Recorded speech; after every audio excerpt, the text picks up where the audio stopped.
This is the humble sandbag, used since the 18th century in floodproofing the world over, and still in widespread use today. But as with anything centuries old, there's room for improvement. Let's take a closer look at the process. This is one of the workers at the sandbag depot. The council have just phoned because there's a flood 40 miles down the road. The worker and his team now have to fill sandbags, load them onto trucks and deploy them to the flood site. The fact that the bags have to be filled individually with sand, as you can see, takes time and makes them very heavy and difficult for the worker to move.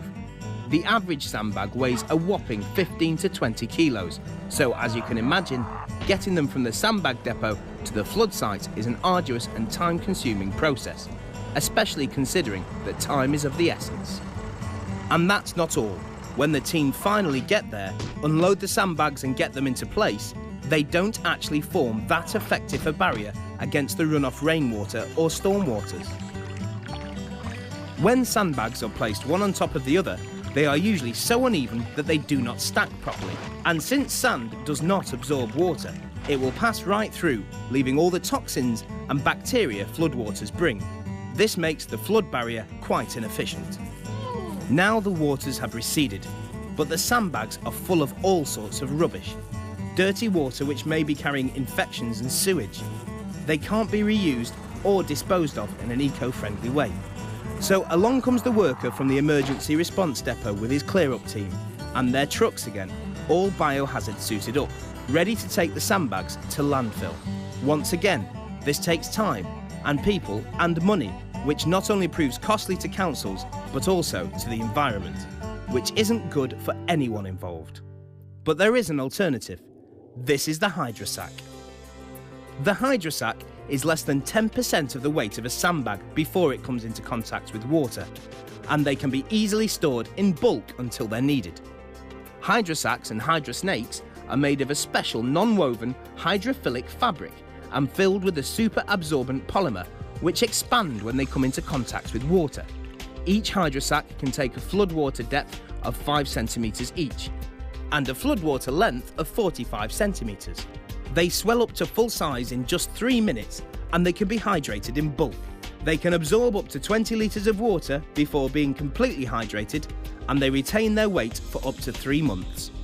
Here they are in action, with their sister product, the Hydrosnake, slotting on top of each other. The Hydrosack is even designed with handles for heavy handling, and their unique structure with 3 sections per sack prevents the contents from moving from side to side, forming a complete barrier to floodwater. The Hydrosnake, seen here, is designed as an elongated barrier to retain or divert water over stretched areas of ground. These can be used as flood barriers by utilities companies, emergency response teams, in sports arenas and anywhere where there is a threat of excess water. Now back to our flood scenario. Once the floodwaters have receded, you haven't got the same problems as with the dirty old sandbag. Sewage and toxins aren't absorbed by the Hydrosack polymer, which is also degradable. So the sacks can simply be slit open and the contents emptied onto the soil with no negative environmental effects. Alternatively, they can be taken to landfill, incinerated or recycled. He's convinced, but what about you? Here are some real live people who've been using them. So as you can see, the benefits of the Hydrosack far outweigh those of the sandbag. They weigh less than sandbags and can be easily stored until needed. Unlike sandbags, you fill up a Hydrosack on site. They absorb up to 20 litres of water in under 3 minutes.